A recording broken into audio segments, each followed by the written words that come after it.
Hello property seekers, welcome to real match. ఈరోజు చాలా news updates ఉన్నాయి. మనం ఇంకా లేట్ చేయకుండా డైరెక్ట్ న్యూస్ లోకి వెళ్ళిపోదాం. Welcome to real estate news episode 3. First news వచ్చేసరికి మన దేశంలో మోస్ట్ ప్రెస్టీజియస్ ప్రాజెక్ట్ అయిన high speed rail network corridor కి డిపిఆర్ అనేది ఫైనలైజ్ అయింది.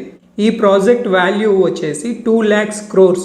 ఇక డిస్టెన్స్ పరంగా చూసుకుంటే హైదరాబాద్ నుండి ముంబైకి 761 కిలోమీటర్స్. సో నార్మల్గా మన హైదరాబాద్ నుండి ముంబైకి జర్నీ చేయాలి అంటే 12 hours టైం అనేది పడుతుంది. అదే ఈ ప్రాజెక్ట్ కానీ కంప్లీట్ అయితే మనకి 3 hours చేరుకోవచ్చు.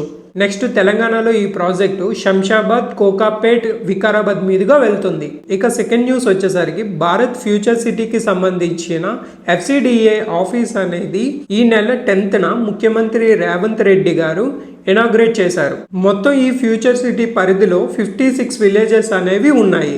ఇకపై ఈ ఆఫీస్ నుండి ఫ్యూచర్ సిటీకి సంబంధించిన ఏవైనా ప్రాజెక్ట్ కమర్షియల్ గానీ, రెసిడెన్షియల్ గానీ, ఐటీ ప్రాజెక్ట్స్ గానీ అప్రూవల్ ఇస్తారు. థర్డ్ న్యూస్ వచ్చేసరికి మన దేశంలో టాలెస్ట్ టవర్ కన్స్ట్రక్షన్ చేయడానికి హర్యానా గవర్నమెంట్ 6.7 acres లో mixed use both residential and commercial project ని కన్స్ట్రక్షన్ చేయడానికి ప్లానింగ్ చేస్తుంది. ఇప్పటి వరకు చూసుకుంటే మన దేశంలో టాలెస్ట్ టవర్ ముంబైలో ఉన్న ప్యాలెస్ రాయల్, దీని హైట్ వచ్చేసి 320 meters.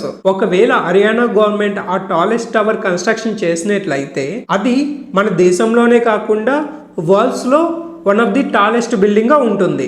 గురుగ్రామ్లో గూగుల్ ఇండియా గురుగ్రామ్లో తన ఆఫీస్ కోసం 617,448 SFT లీజుకి తీసుకుంది.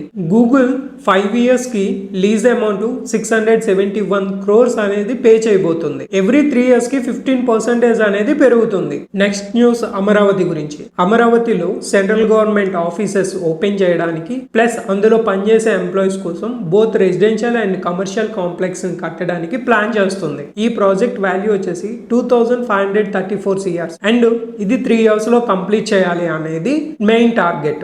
ఈ ప్రాజెక్టు అమరావతి రియల్ ఎస్టేట్ ఇండస్ట్రీకి కొంచెం బూస్ట్ లాగా చెప్పొచ్చు. మీకు మన ఛానల్ కంటెంట్ కానీ లేదా బయింగ్ టిప్స్ కానీ నచ్చినట్లయితే మన ఛానల్ని సబ్స్క్రైబ్ చేసి కామెంట్ చేసి షేర్ చేయండి. Thank you.